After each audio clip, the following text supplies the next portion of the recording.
Falls, thank you for welcoming us on this blustery, cold winter day in North Texas.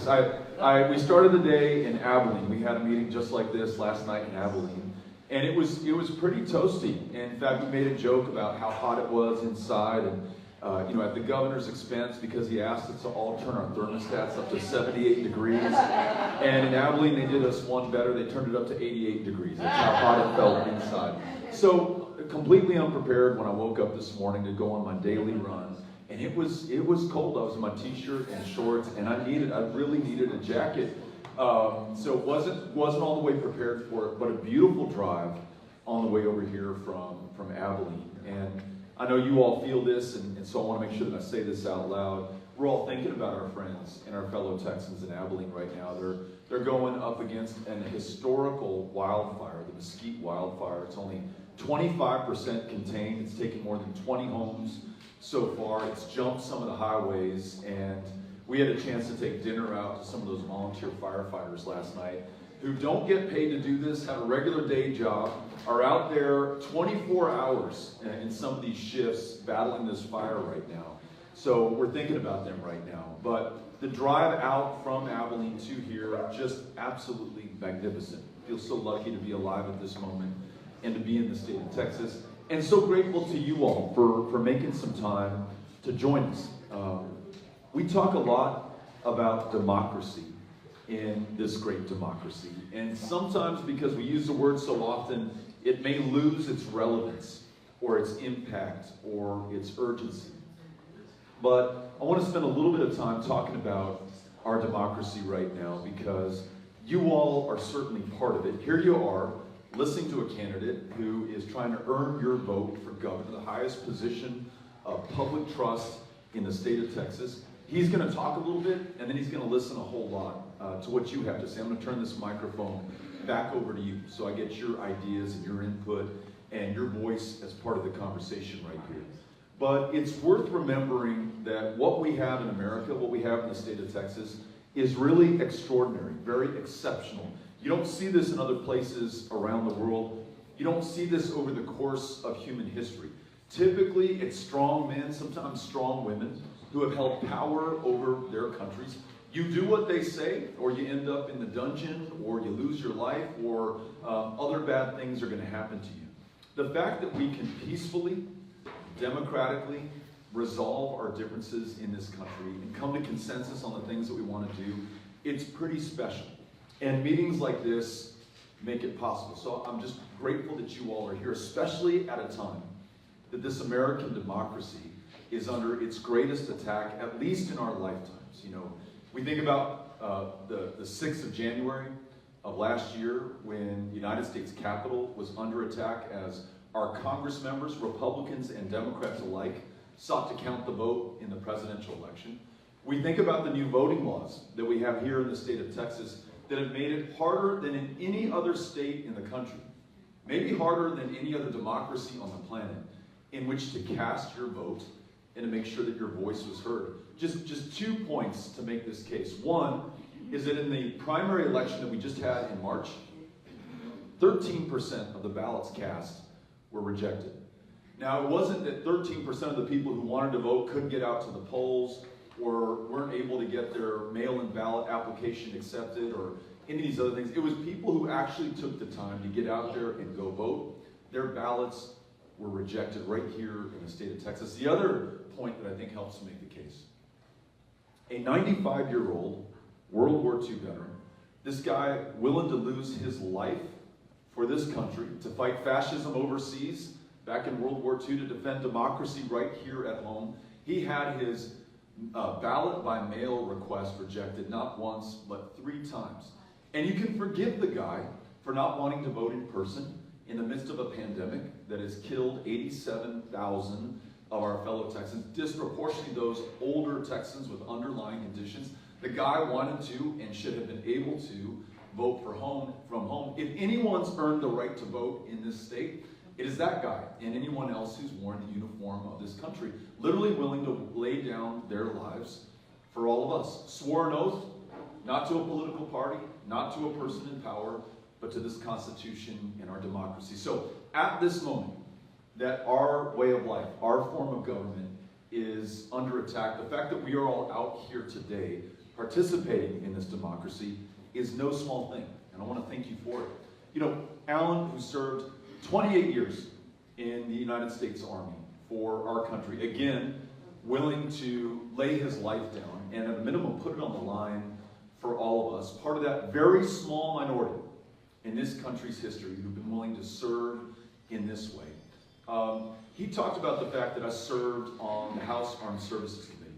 I also served in the 6 years I was in Congress on the House Veterans Affairs Committee. Those are the two committees that I wanted to be on because I felt like I could do the most good for those who've done the most good for this country in return. I wanted to be there to fight for our active duty service members and those who had retired from the military or had separated at some point and were now veterans, were now civilians in my hometown of El Paso, Texas. And on the Armed Services Committee, I got to serve with someone you all are probably familiar with, Mac Thornberry. He was the chairman of that committee at the time. And listen, you all probably know this too, but Mac's a Republican, I'm a Democrat. There are a lot of things that we did not see eye to eye on. But on the Armed Services Committee, I really found it to be one of the last bastions of bipartisanship, where Mac would listen to my ideas, I would listen to his, regardless of our party affiliation or the distance that separates us from Wichita Falls and El Paso in the state of Texas. We just wanted to find out what we could do to better support our service members, whether they were at Shepherd or Fort Bliss in El Paso, or overseas in Iraq, or Syria, or Somalia, or Yemen, or so many of these places that we send our Texans who are in United States military service off to go do this country's bidding. Very often asking them to take the lives of others and maybe sacrifice their lives in the process. That also was democracy. That we would listen to one another. We would have our debates and our arguments, and then we would find some way to come to consensus, and yes, even compromise, although I know that's a dirty word in American politics right now. It's part of how that institution was able to work. And it was the greatest honor of my life to serve those who serve us on those two committees. Those 6 years I spent in Congress, every single day I was in the minority. I was a Democrat in a Republican majority institution. And the last 2 years that I served, Donald Trump was the President of the United States. He was our Commander-in-Chief. He was the person, if I wanted to get anything done, I had to convince him to sign that legislation into law. And he might be the one person with whom I agree on almost nothing in this country right now. But for our veterans, when I was at town halls just like these, and I held them every single month in El Paso, and they weren't captive audiences. I didn't go to a large employer. I didn't go to a friendly turf. We would do this at the public library auditorium, or the community college auditorium, or a high school auditorium. All comers welcomed, no holds barred. You could ask me any question. You could level any criticism my way. You could remind me of something that I've said and say, hey Beto, 3 months ago you said you were going to do the following thing. Have you done it yet? Or I saw that you voted a certain way on a bill that I really care about. Beto, explain your vote. Knowing that I would have to face my constituents every month made me a far better member of Congress than I otherwise would have been. I developed this healthy fear in my system of those who put me in that position of public trust in the first place. And it also made me a little bit more attuned to the ideas that would come up. Someone would raise their hand, and I'll give you a real world example. At a town hall just like this, someone said, listen, Beto, I know you're working really hard to reduce veteran suicide in El Paso, and we're improving mental health care access and outcomes in the community. I think that's great, but nationwide, there's a group of veterans who have what is known as an other than honorable discharge, OTH discharge. And what that means, and I didn't know this at the time, but they explained it to me patiently, is that that veteran cannot go into the VA and get her PTSD treated, or get help for his traumatic brain injury, or any of the signature conditions and wounds that they returned to this country from, that they incurred in service to the United States of America. And the suicide rate, as bad as it is among the general veterans population, 20 to 22 a day, every single day in this country. For those OTH veterans, it was twice as high. So Beto, what are you going to do about it? I went back to my office.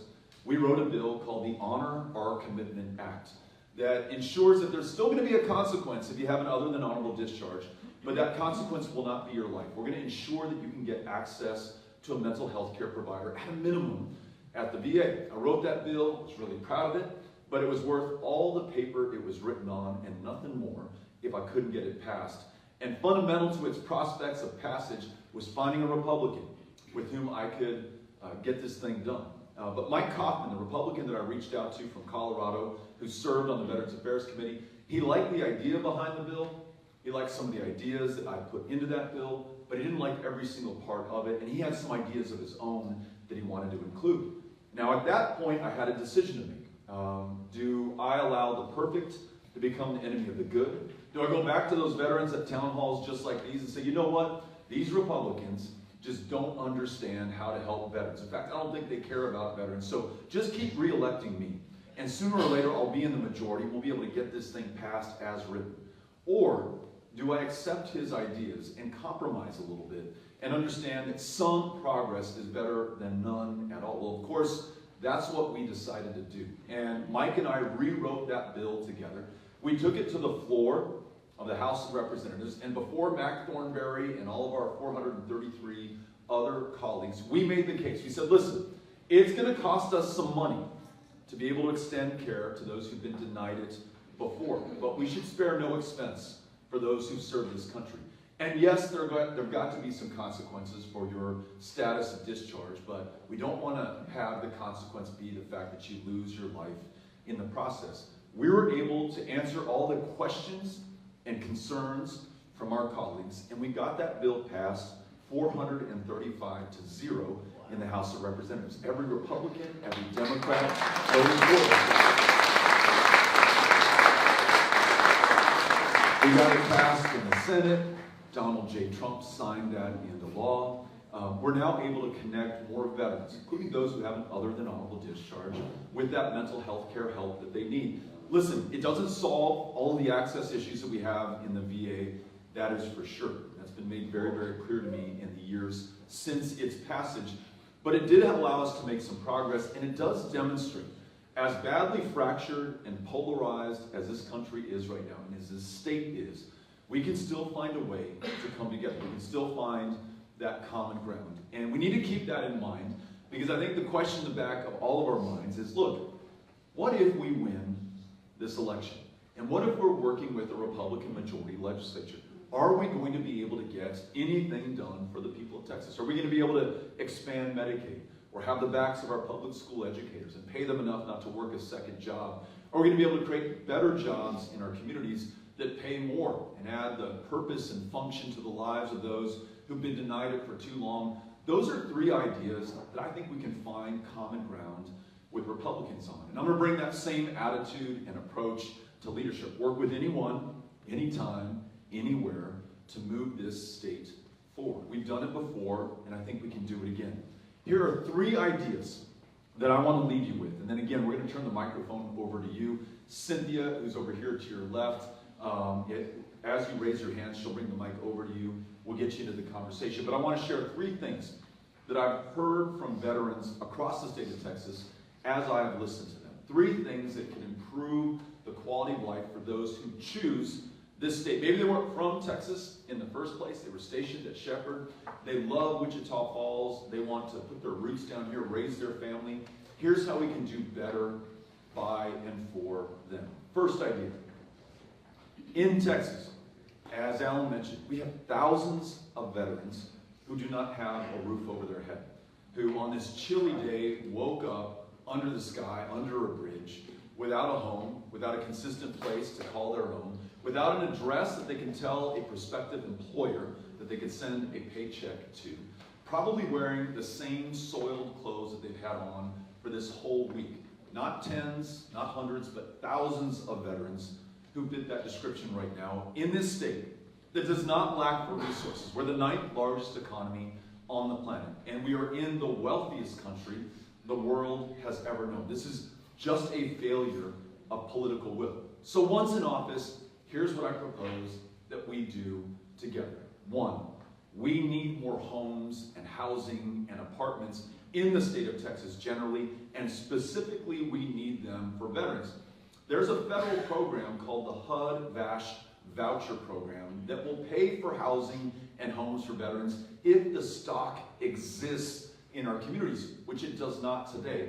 So I propose a veterans land bank where we go acquire land and properties that in some cases need to be invested in and brought up to code, match those with the HUD-VASH vouchers, the federal dollars that can come into our communities, and ensure that every veteran has that roof over their head. That's a good start. We're going to complement that with full wraparound services because the home is necessary, but it may not complete the picture for some who need additional help. So wraparound services could include mental health care access, primary health care access in the least insured state in the country. That means some veterans are going without that insurance, especially if they don't have access to the VA. Job counseling, and making sure that any other need in that veteran's life is matched as long as we have the political will and the resources in the state of Texas. And last thing on this issue, you probably got your home appraisal in the mail recently in the last month. And hopefully you were sitting down when you opened that up, because we are seeing skyrocketing appraisals across the state of Texas. Again, because we don't have the capacity to meet the demand that we're seeing in this state right now. And it is sending property taxes literally through the roof. They've gone up $20 billion over the last 7 years since our current governor has been in office. That's a 40% increase. Now, there are veterans who have 100% service-connected disability rating, and for them, there's some property tax relief. Thank God for that. That recent ballot measure that I hope we all voted for just last week, or actually coming up this Tuesday is your last chance to vote for it, that will extend that benefit to the families of these veterans. But for those veterans who were unable to get that full 100% rating, even though in some cases they deserve it, but the deny until you die philosophy at some VAs has prevented them from getting that, they don't get any relief at all. And listen, they may have blown out their knees jumping out of airplanes for the last 8 years. They may have broke their back in service in Iraq or Afghanistan or Vietnam or Korea. They may have more visible and invisible injuries that make it harder for them to earn an income and be able to afford to stay in their homes, especially with property taxes going up. So one of the things that I want to work with the legislature on, and again, I think there's going to be some common ground with Dems and Republicans alike, is to make sure that that exemption for veterans extends beyond those with 100% disability rating. If you have any kind of rating that compromises your ability to produce an income for yourself and your family, I want to make sure that there's property tax relief in the state of Texas. So those three things lead me to believe that in our first year in office, this is a bold claim, but I know that we can back it up. In our first year in office, we can get veterans' homelessness in Texas down to functional zero. We have the capacity, we have the resources, and I think in this room, we have the political will. Second issue that I want to lay on you this morning is an effort to reduce veteran suicide in the state of Texas. I want to begin by acknowledging that this is a tough thing to talk about, but also to acknowledge that if we fail to confront it and face it, we're never going to make it better. And it's been pretty bad for a long time in this country, far too long in this country. So there are a few things that we can do on this issue to reduce veteran suicide and improve mental health care access and outcomes. First, we've got to leverage some of these state agencies that have the capacity to help veterans. So the Health and Human Services Commission, for example, could do a world of wonder on intake and case management to connect veterans with mental health care resources at the VA, at the C-Box, in public providers and private providers. We'll try to bring in federal money wherever we need to, but if that is missing, we're not going to allow those veterans to be stranded in the breach. We're going to make sure that we bring state resources to bear right there. The TVC, the Texas Veterans Commission, does a pretty good job. They just don't have the capacity to do this level of case management. HHSC does, and we want to bring them to the fore on this. Second point on reducing veteran suicide and improving mental health care outcomes is acknowledging the fact that so many veterans have shared with me that the VA is perfectly willing to prescribe you an opioid for your TBI, for your PTSD, for other issues that you have brought back with you after service, an opioid to which you may become addicted, and from which you may ultimately die, as tens of thousands of our fellow Americans have over the last 5 or 6 years. So many of these veterans have told me that they would much prefer to be able to use cannabis or marijuana. It's something that relieves their symptoms, allows them to sleep, makes life a little bit more worth living, and doesn't force them to use something that they will become addicted to. The VA, as only the VA can, has cut some of these veterans off who become addicted to opioids cold turkey, without any replacement or therapy or legal ability to prescribe something like cannabis. And some of these veterans, as you know, another thing difficult to talk about, are buying drugs on the street, including opioids, including fentanyl, including heroin.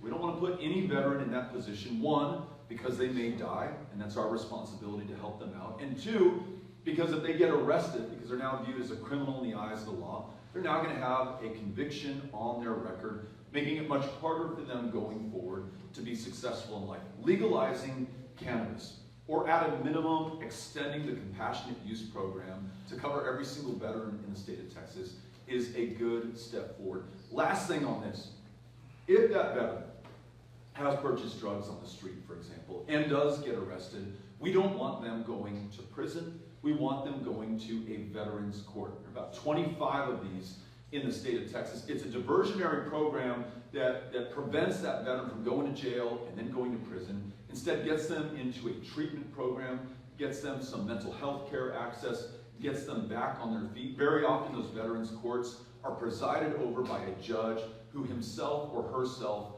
is also a veteran. Let's expand the 25 or 26 of them that we have right now to cover every part of the state. So those three things will help us reduce veteran suicide and improve mental health care access. Last big point, and then again, I'm going to turn the microphone over to you, and that's for the current generation of veterans who are coming back from Iraq and Afghanistan, who tell us that there are these burn pits where they were stationed and where they were deployed, where all manner of substances were incinerated, and they ended up breathing in the smoke involuntarily. They had no choice. This is where they were stationed, and they had to be there.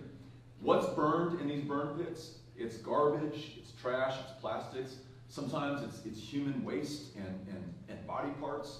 Sometimes it's toxins that we don't know the origin of. But all of that stuff is now in the system of returning Iraq and Afghanistan era veterans. And they're really having some challenges in lung capacity, in cancers, in other conditions and diseases that they incurred. And thus far, our government, government of, by, and for the people, so that's all of us, has failed to recognize this as a presumptive condition of service in Iraq and Afghanistan. So these veterans are struggling and suffering right now without the help or care. A couple of things I think we can do to turn this around. One, Texas should establish and fully fund a burn pit registry. Anyone exposed in Iraq and Afghanistan, or where they existed in Somalia, Yemen, and Syria, should be able to get on that registry here in the state of Texas. And as I mentioned earlier, with mental health care, we do intake and connection with care that will help these veterans out. Second thing, if a veteran who's been exposed to a toxic burn pit works for the state of Texas, they're a CPS caseworker, they're a DPS trooper, they're in some way serving the public of Texas, but they're compromised in their ability to do their job because of the injury that they sustained, let's make every accommodation for them possible. There's a case right now before the United States Supreme Court of a Texas Department of Public Safety trooper who was exposed to these burn pits, was unable to continue his job in the same way, asked for an accommodation, a desk job, something that was not so taxing on his body, and was told, you know what, I'm sorry, buddy, we cannot help you out, by the Texas Supreme Court and by our current governor. We need to make every accommodation for those who are willing to do everything we ask them to do, including potentially losing their lives. As governor, we're going to get that done. And then last thing, and this is some good news, there's a federal bill called the PACT Act that would ensure that our federal government responds to this challenge by fully funding the care of those exposed to these toxic burn pits. Now, the reason that I think that bill is about to pass, and I hope signed into law by President Biden, is of course because of the Iraq and Afghanistan veterans and their spouses and family members who have pushed and petitioned and advocated. But I tell you, it has just as much to do with Alan and the Vietnam era veteran. Because when the Vietnam era veteran came back to Wichita Falls and to El Paso and to our communities across the state of Texas in the 1960s and the 1970s, they were not met with ticker tape parades or thank you for your service or pats on the back. At best, with indifference and shrugs, and at worst, with outright hatred for their service. A country that did not understand that war, a government that did a terrible job of explaining it to the public, and left these men and women in the lurch, who came back to this country nonetheless and got after it, building their lives, raising their families, working their jobs, contributing back to their community, and then making a pledge to themselves that every future generation of veteran would be treated better than they had been. On those 6 years that I was on the House Veterans Affairs Committee, testifying before us so often were the Vietnam era veterans, advocating not for themselves, but for the veterans who were coming back from wars right now. And they told us, they reminded us, look folks, it took you 40 years to recognize exposure to Agent Orange as a presumptive condition for the cancers that we are dying from the diseases and illnesses that went untreated for 4 decades in this country. You will never again treat another veteran the way that you treated us. These guys and gals are my all-time heroes. And listen, we love the greatest generation, those who served in World War II. They're also our heroes. But this Vietnam era generation had to go through so much. And despite the disrespect with which they were treated, they've done nothing but try to help the generations that have followed them. And I think that PACT Act is going to pass for them. So, Alan, I want to thank you and your generation for everything that you all have done for those that are coming after you. Absolutely amazing. So, there are so many other things that I hope we're going to talk about as I respond to your questions and your ideas, your suggestions, and your solutions. But I wanted to start with those 3 because I hear about them almost everywhere I go across the state of Texas. Ending veterans homelessness, reducing veteran suicide, and making sure that we're taking care of the generation of veterans who are coming back right now. As we continue the conversation, I hope we talk about care for women who have served this country. Right now, the VA is still tooled primarily for the men who have served this country. We want to make sure that it's doing its job for women who serve this country as well. I hope we talk about the 10,000 involuntarily activated guardsmen and guardswomen who are down on the border right now. 7 of them have lost their lives over the last 6 months. I know that we can do better by and for them as well. And then anything else that you want to talk about, we are here to listen, to learn, and I hope turn these into solutions for veterans here in the state of Texas. Wichita Falls, thank you for coming out today, and very, very grateful. Thank you. All right, Cynthia, to your right, she has just disinfected the microphone that I've been speaking on. She's got an alcohol swab on there, so we're looking out for you all, and she'll disinfect it after every person uses it, just to make sure that we're safe. But if you'll raise your hand, she'll bring the microphone to you, and again, I'm going to try to give brief answers so that we get as many people into the conversation as possible. I'm so glad you're here. This is the 4th rally you've done in a year at Wichita Falls. I've been in each one. I'm so happy I have a picture shaking hands with you for each one of them. Thank you. If you would indulge, if I could indulge you just a little bit, I'd like to tell you a little story about my family. Please. I'm a veteran. My brother was a veteran. My father was a medic in the Second World War, where he met my mother, who was a British Royal Air Force veteran. Excuse me. She survived and witnessed the Blitzkrieg of Bristol, England. This is why she enlisted. Her whole family, both of her brothers served, both wounded, one at Dunkirk. One was lost in Burma for 6 years, fighting fascism. Their father was a World War veteran, was a prisoner of war, was commended in the First World War, having single-handedly put out a German machine gun nest. They all fought fascism. When my mom came here to Wichita Falls in 1945, she joined the British Wives Club, which was a consortium of about 200 women who mostly were British, but some were from other European countries. Her 2 long-term friends, lifelong friends, one was French, she was Jewish, and was hidden from the Nazis. And along with her brother, her whole family succumbed to the Holocaust. The other was of German and Italian descent. Her father had been a diplomat in Cairo. When the war broke out, they defected and had to fight. They were all resistors. My father's brother married a German woman in the 50s. She and her sister both came to the Dallas area, and they were German resistance people. I worked in San Francisco in a hospital with a nurse in the late 80s and early 90s who got her RN in Berlin pre-war. And the stories that I was witnessing from these women all had one thing in common, was the rise of fascism in Europe. It was relegated to basically two countries there, Germany and Italy. And now we're facing the same thing, and it's worldwide. It's not just here. It's an awareness that I'm trying to bring to people about this rise of fascism in the world and how to deal with it. And I think you are an outstanding member of what I call the new founding fathers and mothers of American democracy. Along with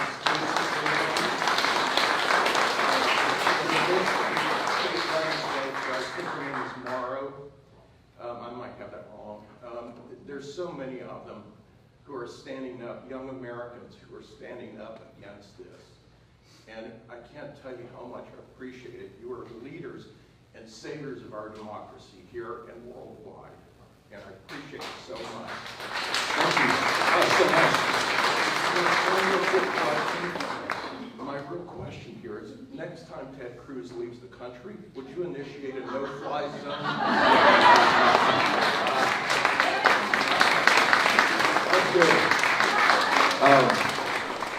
I got to thank you, and through you, I want to thank your family. Those still with us, those that we no longer have among us, for serving this country, but also serving this larger ideal that this country is organized around, democracy. And I mentioned at the outset, it's really this very exceptional thing. It briefly flourished 2,600 years ago on the Greek peninsula, and then it was extinguished for more than 1,000 years until it reemerges here in this country, very imperfectly. Only white men with land were able to participate in that democracy at the beginning. But I thought, and stupid me, over time, that democracy only is fortified and strengthened as more Americans are brought into the franchise, really culminating with the 1965 Voting Rights Act, signed into law by our fellow Texan, Lyndon Baines Johnson. The first multiracial democracy in American history was brought to bear by Texas. That's what I would argue. A lot of people had a lot to do with that. And famously, Martin Luther King Jr., after meeting with President Johnson in the White House after the 1964 passage of the Civil Rights Act and asking him to make voting rights a priority, the president is alleged to have said to him, you know what, I think you're right, we should do it, I just don't have the power to compel those members of Congress to do the right thing. And upon leaving the White House, King turns to Andrew Young and says, we gotta go get that president some power. And over the course of the next 6 months, they did. And in meetings just like these, in marches all across the Deep South, and then famously, I believe it was March 14th, 1965, John Lewis leads a march, 24 years old, across the Edmund Pettus Bridge. And as those images are broadcast to the world, and certainly to every American, the pressure was brought to bear on the president and those members of Congress, and they found him some power. And within a week, he convenes a joint session of Congress, and he says, ladies and gentlemen, we've got to do the right thing. And what's beautiful in it, and this is totally in keeping with what you said, at the beginning of that speech that Johnson makes to that joint session of Congress, he says, at Concord, and then he may mention a famous battle from the War of 1812, and he mentions Appomattox, and in that same tradition, he talks about Selma, and these defining moments of truth where we as Americans answer the call. And I don't think this is hyperbole to say that we're in just such a moment. Imagine, I told you at the outset, 13% of the ballots cast were rejected in the state of Texas. If we were watching the news a couple of years ago and they said, hey, there was an election in Venezuela and 13% of the ballots were rejected, you'd say, well, of course, that's a sham democracy. They're pretending it's window dressing for a dictator, a tyranny, some form of fascism. I think you're hard-pressed to call this a democracy in the state of Texas right now. I don't think it's gone yet. And listen, I don't mean to make too much of it, but I don't think too much can be made of it. If we don't win it back this year, it's very possible that we will lose it forever. And who made this democracy possible in the first place? It's every person that this gentleman just named, of these generations, literally willing to lose their lives to preserve or expand this democracy and defend it from those who would be attacking it. So, this election could not have greater consequence. Though the odds were up against, including the rigging of the rules of this election, are great, I think the people of Texas, the people of America, are even greater. And so at the end of this town hall, I'm going to ask those of you who are willing to host a canvass where we go knock on doors. And a lot of great people came out today. There are a lot of great people out there who don't even know that we exist and that this election is taking place. We got to go out and reach them and make sure that they understand the consequences of the outcome of this race, of this contest, and bring them in. So just be thinking about that. At the end of this, I'll ask for volunteers who are willing to host a canvass to go door to door. Thank you for your comments and for the no-fly zone suggestion. Hey, thanks for coming out, sir. I'm Carlos Moore, proud veteran. You were mentioning something about if you're 100%, you're exempt from taxes, and you were saying that also your family can use that. I'm 100%, and I was wondering what did you mean by that. My second question, how are you going to get the black vote? Thank you, Carlos, for being here. So on the first question, we know that those who have earned, received 100% service-connected disability rating get some relief. That relief did not pass on to their families when that veteran passed away. We all just voted on a proposition ballot measure that would include those family members because, as we all know in this room, if any member of our family has served in the military, then every member of the family has served in the military. It's really a family affair. So that's what I meant by that. On this second issue, I'm going to need your help, just to be frank and just to be candid. I mentioned that this is going to take all of us doing all we can with what we have, where we are to win this election. There is no savior. There's no knight riding into the rescue. There's no cavalry coming in to answer the call. It's going to be all of us here in the state of Texas. Not a political party, not a person, but the people of Texas. And so knocking on doors, giving us some guidance and feedback and saying, hey, Beto, next time you're in Wichita Falls, I really think you need to be going over here to meet some people that I didn't see in the room when you came out this last time. I'm very open to that. And this campaign is driven by and guided by the people of Texas. And I just want to say this, along with a number of other issues, uncomfortable to talk about, but if we don't confront it, then it won't get better. If the great sin, in my opinion, committed by current Republican leadership is to seek to disenfranchise some voters in the state of Texas, and it's not all voters. You have, a 3-judge federal panel, 2 of them appointed by Republican presidents, have called a racial gerrymander of the state of Texas, meaning that black and brown Texans have been drawn out of congressional districts to minimize their power. You all may have heard the terms of art, cracking and packing, where you pack voters of color so tightly that they're not really going to make a difference, or you crack up and disperse them among various districts so that they're not going to make a difference. In other words, we like to think of one person, one vote. Everybody has equal power. Not necessarily true in the state of Texas, and it's not Beto O'Rourke telling you that. 3 federal judges found that to be the case.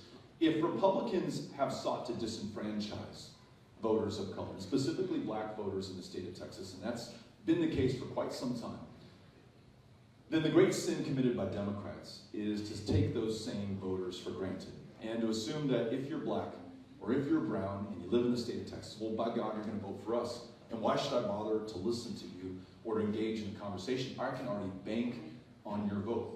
I think that has brought us to the point that we're in right now, a situation really of our own making. And so I'll just tell you as just one Democrat, I have not won a single vote until I have earned it. I'm not counting on anybody's support in this race. That's why we work so damn hard and show up in so many communities. Yesterday in San Angelo and Abilene, today in Wichita Falls, the day before in Houston and San Antonio, later today in Dallas. And I'm trying to go everywhere in every community, not trying to draw people necessarily to us every time, but going out to where people are. So if you could help me with that, I'm very, very open to the guidance and the direction that you might be able to provide and assist us with. Grateful that you're here. Thank you for asking the question earlier. Thank you for your service to the country. Thank In you. the back of the room. Yep. Hello, my name is Alida Enriquez. I was born and raised in Wichita Falls. Thank you, mi gente, for coming. Thank you, my black people, for coming. We need to hear your voice. We need our voice heard. So please come support Beto O'Rourke. He's for us, not against us. Thank you for going out.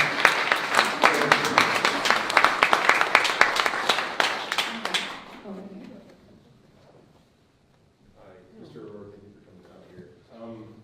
So yesterday I had a friend who decided to tell me about the losing of his daughter. She passed from cancer a few years ago. And you can hear the sadness in his heart whenever he speaks about how she became addicted to Dilaudid because that's what she was prescribed. And towards the end of her life, he actually chose to go out and get her marijuana. It's something, he's a small town Texas guy, he's never done that. And he'll tell you about how dirty he felt doing something like that. But he'll also say, while he was on his way to his daughter to give it to her, after realizing that it actually started to help her get her peace of mind in her final moments, he was hoping that he would be pulled over, just so that he could talk to whoever's, I guess, oppressing, police officers, so that he could point out how ridiculous it is that somebody who is facing their utter mortality in the end of their life can't even legally have access to something that will help. You mentioned something, I think you said Compassionate Care Act for veterans. Is there something like that for anyone who's sick or ill in the works for Texas? Thanks for asking this question. There's currently something that's called TCUP, the Texas Compassionate Use Program. And I think there are, of a state of 30 million, 36,000 people who are currently participating in this. If the number's not precisely correct, it's directionally correct. But it's very prescriptive. If you have this specific condition and you can jump through these hoops, then you can be prescribed. It leaves out the very people that you just described, as well as a lot of veterans who don't meet the very narrow specifications. So I just want you to know from my perspective as governor, my goal is to end the prohibition on marijuana completely for any adult with controls and regulations. I've got 3 kids, a 9th grader, an 8th grader, and a 5th grader.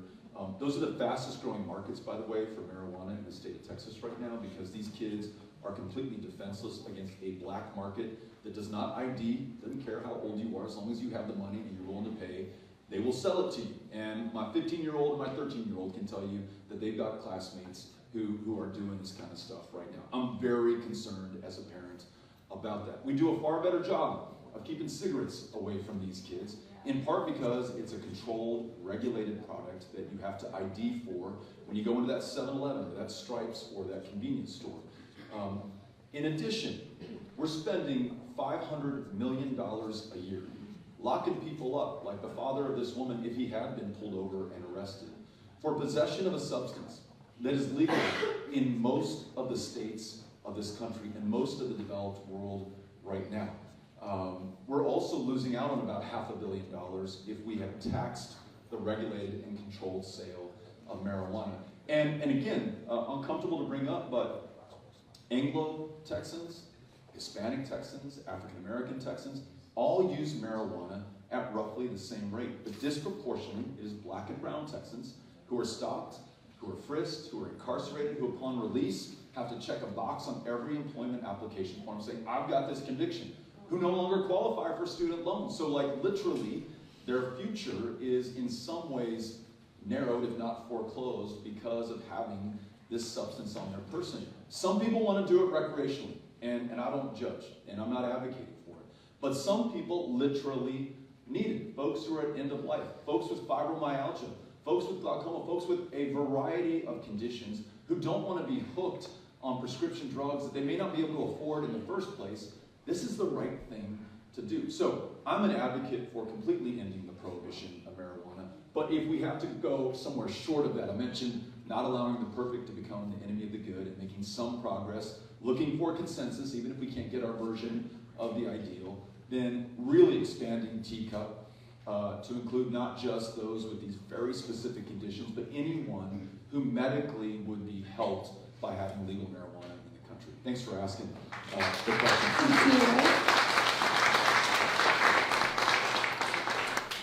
I am really angry about this abortion issue.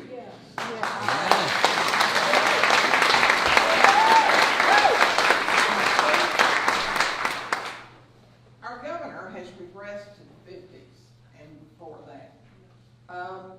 Most of us grew up in the 50s with girlfriends having abortions or having to leave high school because they couldn't graduate. What can women do what can we do about this?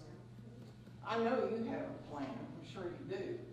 This needs to be done right now. We need to do something, and I don't know. What can we do? Thank you so much.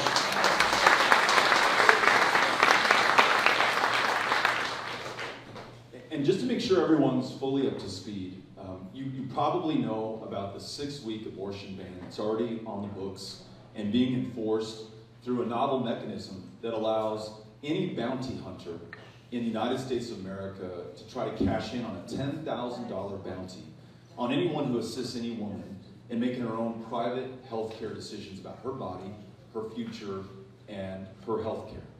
But in addition, Governor Abbott signed last year what is known as a trigger law that says if this draft Supreme Court decision is law, which could be as soon as this next month, within 30 days, abortion will be completely illegal, beginning at conception, with no exception for rape and no exception for incest in the state of Texas.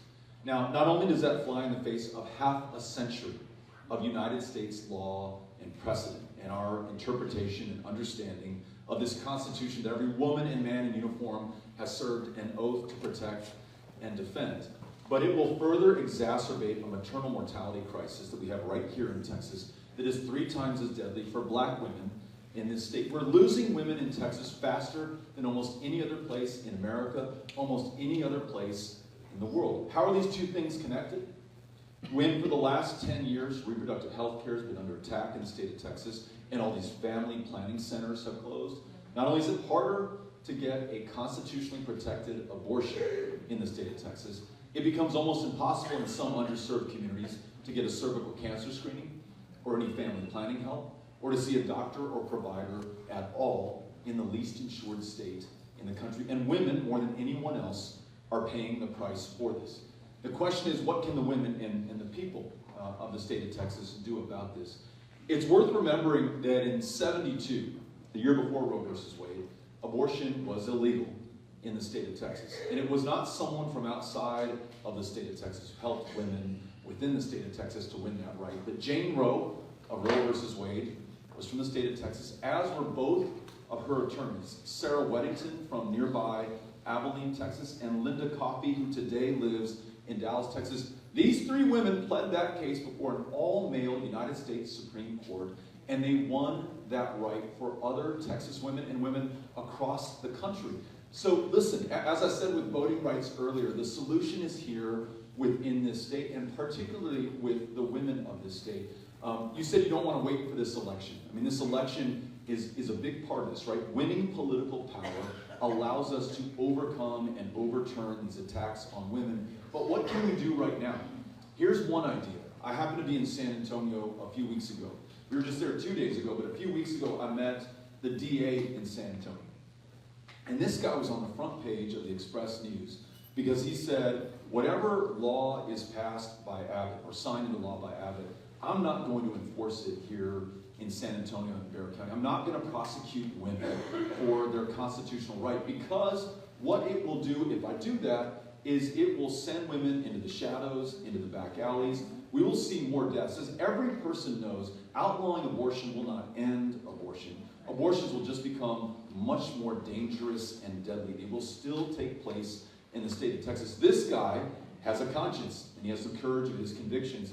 Maybe we can right now reach out to other DAs across the state of Texas and say, hey, would you be willing to take the same pledge that this guy took in Bexar County, in your county? And listen, you may think the odds are against us. This DA in this county would never listen to us. You never know. When someone sees their re-election at risk, all of a sudden they get that you're advocating for. But if we fail in that measure, let's keep our eyes on the prize. A little more than 5 months from now, we will decide the outcome of this contest. And everything that we care about, including a woman's ability to make her own decisions about her own body and her own future, that is all on the ballot. And again, when I ask you to join us in knocking on doors and hosting canvases for volunteers who want to knock on doors, think about what you're willing to do to win back these rights. In Congress, and nobody's finished off all, so get the win.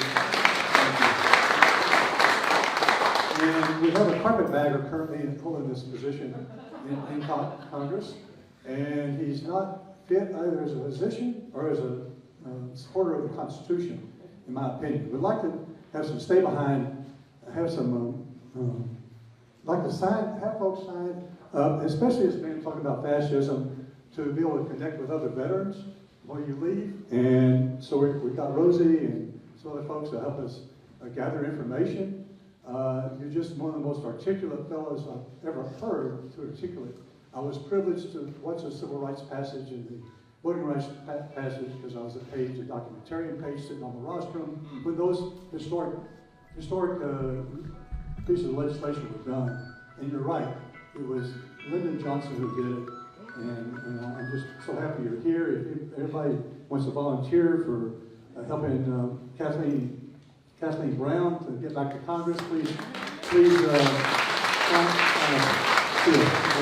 thank you. Thank you so much.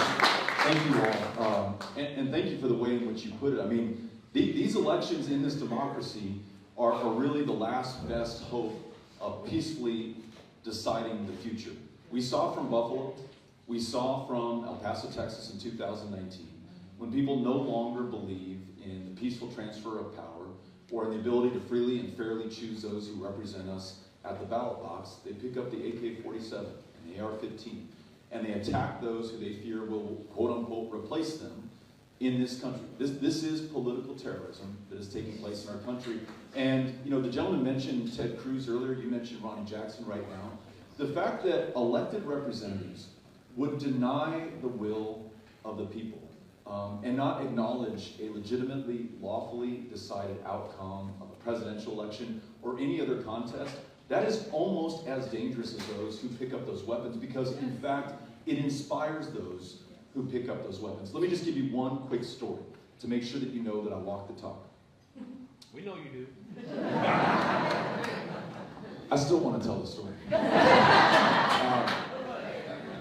We together, many of us in this room, ran this wonderful, wonderful, wonderful campaign in 2018. Just one of the best things I've ever had a chance to be a part of. We helped to produce the largest voter turnout in Texas history going back to 1970.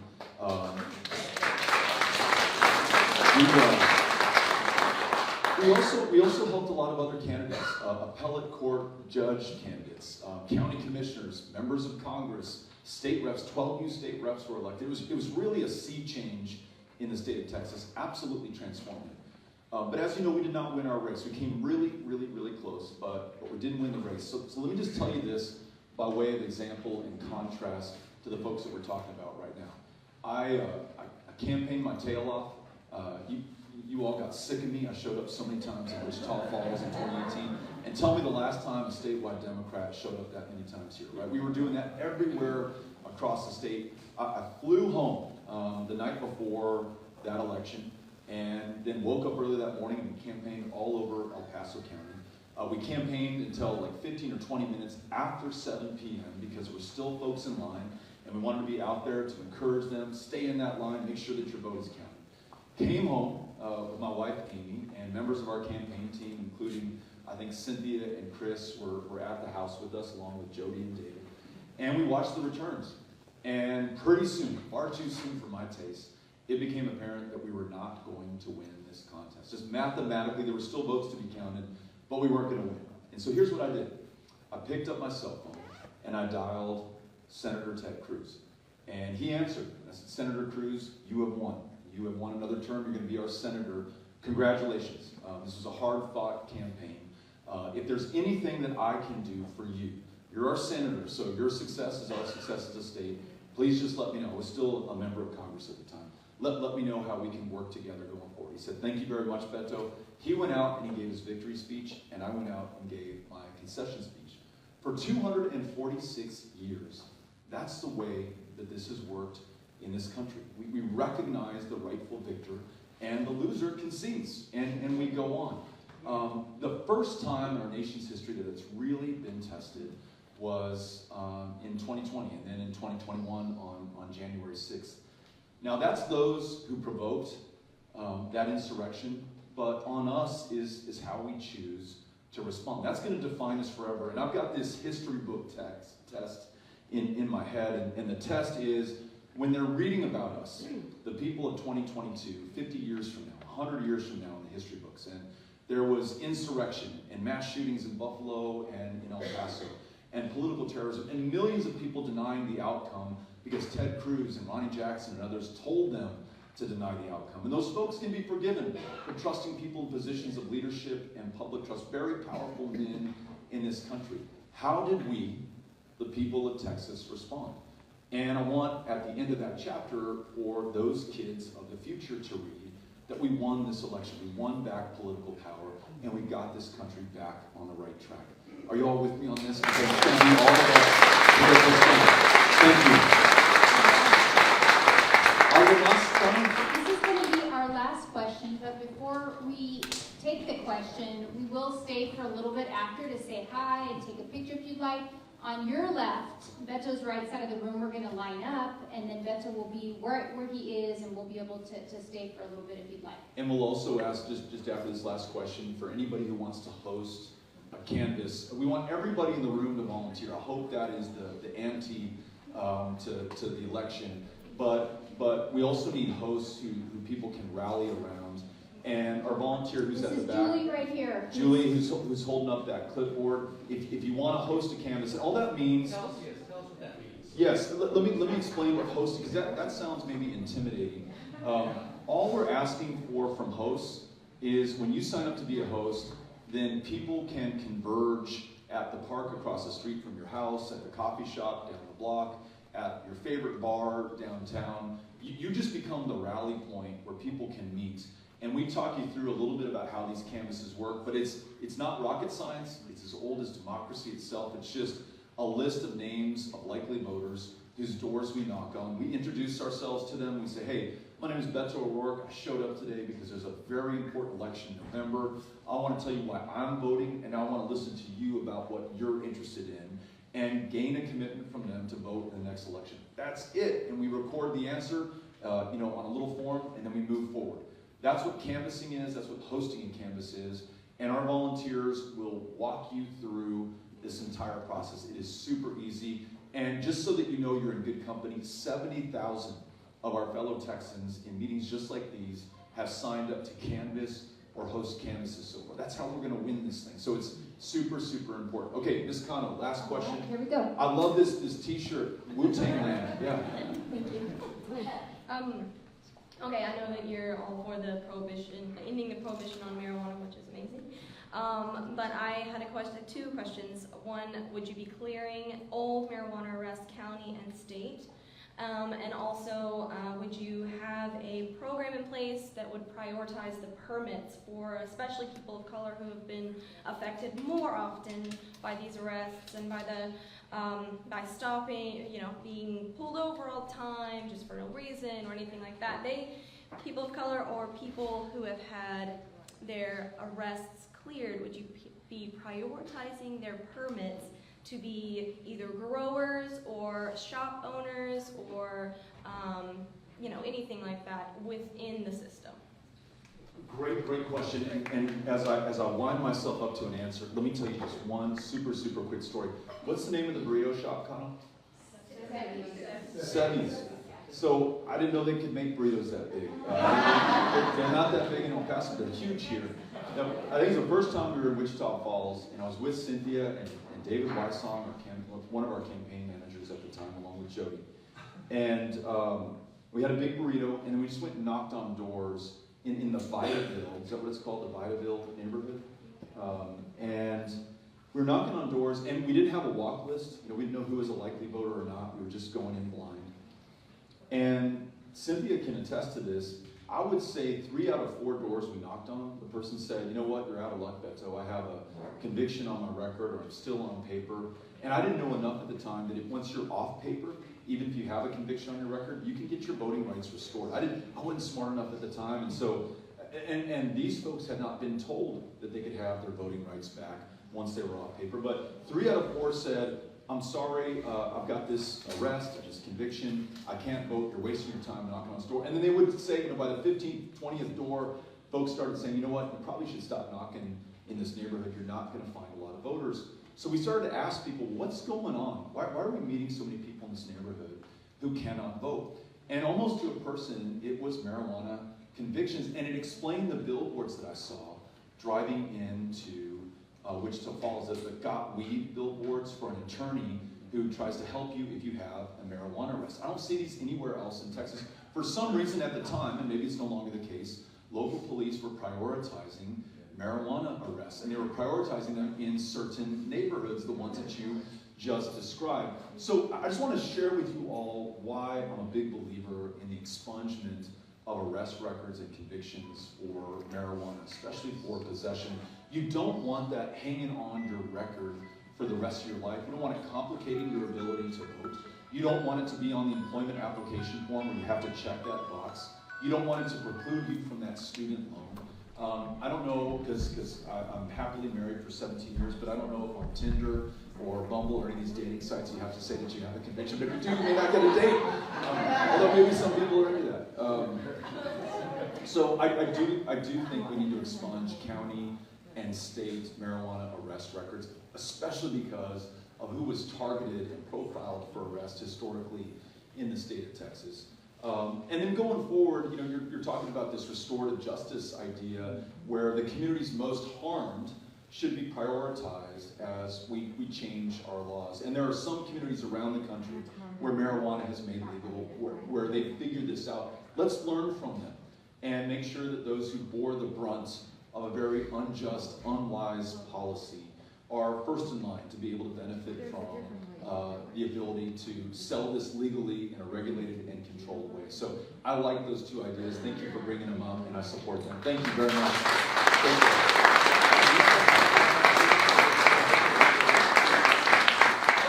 And then one more time, Julie, if you could come up here to the front, just so you all can see Julie, and I'm going to stay up here at the front as well, just to shake hands and thank anybody who wants to come by or to grab a photo.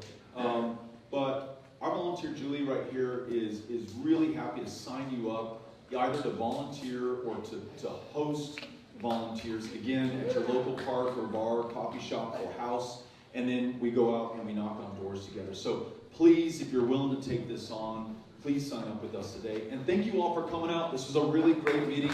Very grateful to you all.